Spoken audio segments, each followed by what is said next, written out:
You. And if you don't see this, it will look like this. Right, you might have to hit the 3 dots, interpretation, and you must choose English or Spanish. Stay out of the original audio area.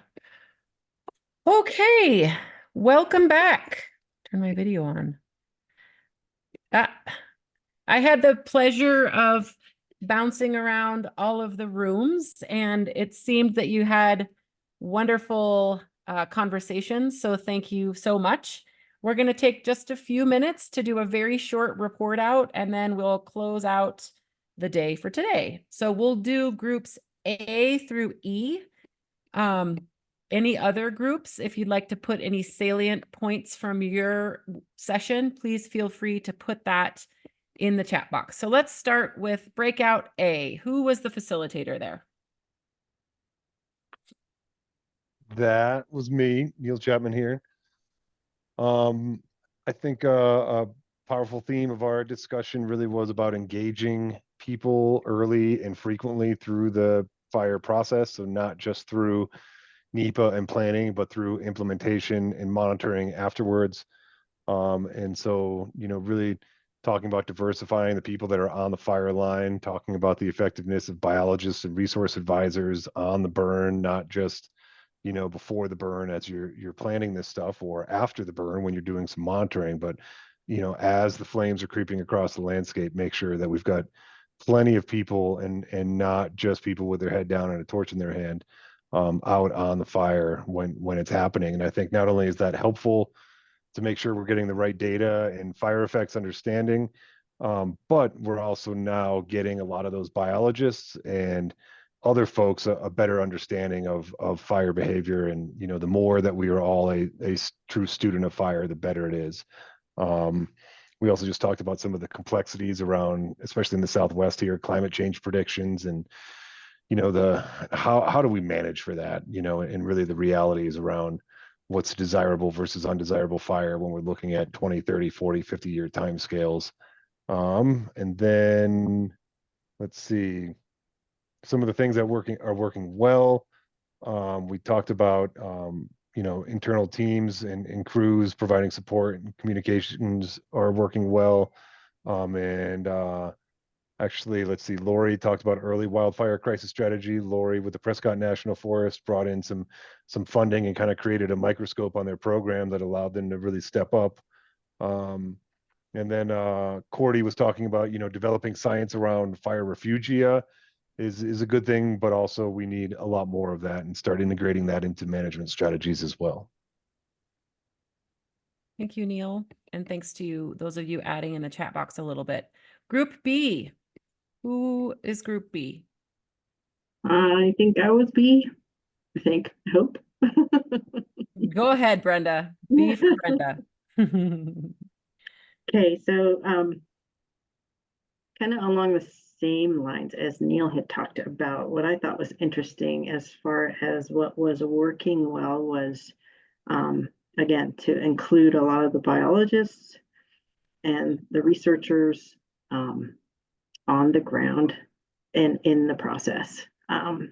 Even as far as if folks are willing and able to and get the okay, as having them red carded and having them actually on the line.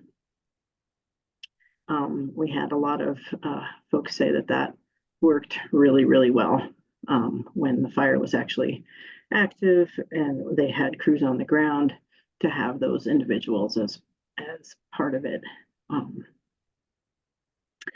then the barrier was that try not to get caught up in the process. It's so easy to get caught up in all the formalities, everything that has to get done, and the forms and the NEPA and everything, that you start to lose sight of why you're doing this in the first place. And then you kind of get into that focus mode of gotta do this, gotta fill out this, gotta make sure that this is, and then you kind of lose sight of why you're actually doing it, and then things can get lost in the whole shuffle. So try not to do that. And a solution that I thought was interesting that was brought up was to make sure that you report examples of your successes and your failures, so that and put it out there so people know and can see, oh, this worked really well for those folks, or this didn't work at all, that kind of thing, so that people kind of have a, what to go by before things get all crazy and such, which is probably going to happen. It always does. So, so Okay, yeah. thanks, Brenda. Let's have Group C, just in the spirit of time, just share 1 to 2 additional things that haven't been brought up yet. Yeah, that's me. Sharing something that hasn't been brought up yet is going to be kind of difficult, because the key that we kind of walked away with was early and constant communication with everybody, and whether it's wildfire or prescribed fire, having a plan in place, particularly for a wildfire scenario, having a plan in place of where things are and what things are important before an incident happens. And really, one of the biggest hurdles that we talked about was high turnover rate and kind of a lack of consistency. When you lose somebody, you lose all that information, and if it's not standardized, then whoever comes in and replaces that person might do it differently, and they might not do it at all. Great. Thanks, Neil. Common thread of communication here. We're going to have to push it to the how. How do we make it better? Group D. By telling our stories. Yay, Shala, is that you, Group D? Yes, Group D. We had a great discussion. Neil, Brenda, and Neil took most of our big theme messages, so thank you for reporting. But one of the things we got to in terms of a solution would be, we really do need to be better telling our story, whether it's, why or how we're putting fire on the landscape, or wildlife responses to those fires, whether it's working together. That public communication's got to be improved, and we can do that together with lots of partners. So I'll leave it there, Andy, and move on to the next one. Okay, and last but not least, Group E. That was me. Yeah, as people have said, pretty much the majority of what we talked about was covered. Communication was the overarching goal. I think one thing that worked well, people were talking about, was just shadowing between different groups of people and wildlife, seeing what it's like on a fire line and vice versa.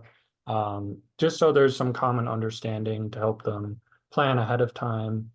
And then for just solutions to barriers of communication is really accessible and readily available information to the public, such as like brochures or pamphlets at public buildings, or just, websites with really easy to understand information. And then just sharing information between the public and professionals, because the public might have a better understanding of their home or a specific location that an agency that's a much broader area might not have. And so by creating that open dialogue, there can come to a better understanding with shared goals. Great. And lastly, were you Group E? I forget, Max, how many we've been through. Yeah, that was it. Okay. Thanks so much. Again, if you were in the remaining groups, please put any additional comments in there that weren't brought up. Jessica, can you please share? I know some of you can't come tomorrow, so I just wanted to send a couple of reminders if you can't join us. Notes and a post-workshop meeting evaluation will be coming to you. And then you are helping us come up with some ideas for webinars between now and November, and maybe beyond. This thing can grow. All of that, again, culminating in an in-person workshop in November in Santa Fe. So with that, I think it would be great to have just a couple of comments from planning committee members on how we think the day went. And since we still have Aaron and Molly here, just a couple comments, and then we're gonna do a closing poll on how you thought today went. We hope you all can come back tomorrow, but any closing thoughts for you, Aaron? No, it's just fantastic to hear everyone's perspective, and thanks to the amazing SDR team for solving our technical troubles there midstream. I don't know how you guys do it. But yeah, just really grateful for all you guys. Thank you. Molly? Yep.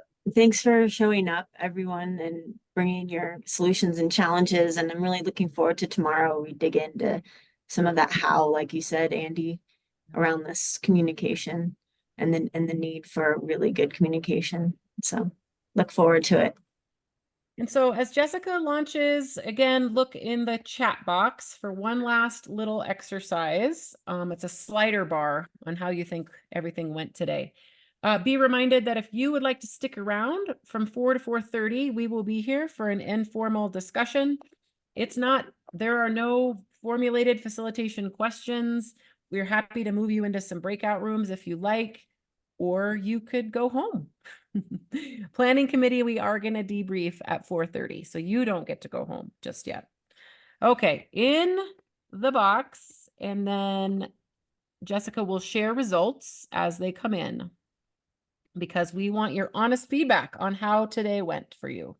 And this is in English and in Spanish for our Spanish-speaking friends.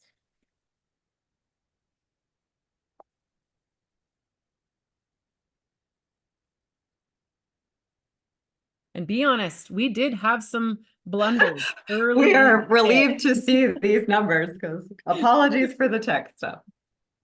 But you all are what matters. You're all together talking about these things.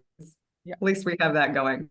We always like to say we are not in the business of taking things personally. So if you have candid feedback, we are welcome to take it. But what a great day we had. And certainly use this extra time, the networking time that we have on the agenda, if you want to stay and ask us technical questions to make tomorrow go more smoothly for you, things like that, we're happy to assist. Let's just let this roll for a little while. We need to have some music playing during our happy hour or something. Pepe will sing for us, won't he? Pepe will sing for us? No.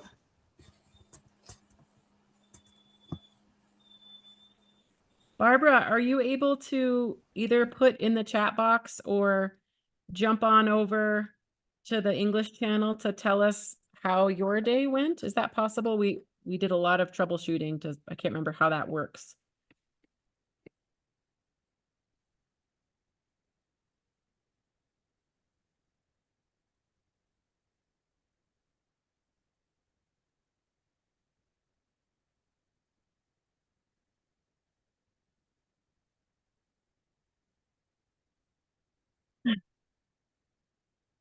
Yes, and feel free to ask them that, Barbara, and come back over and report that as well.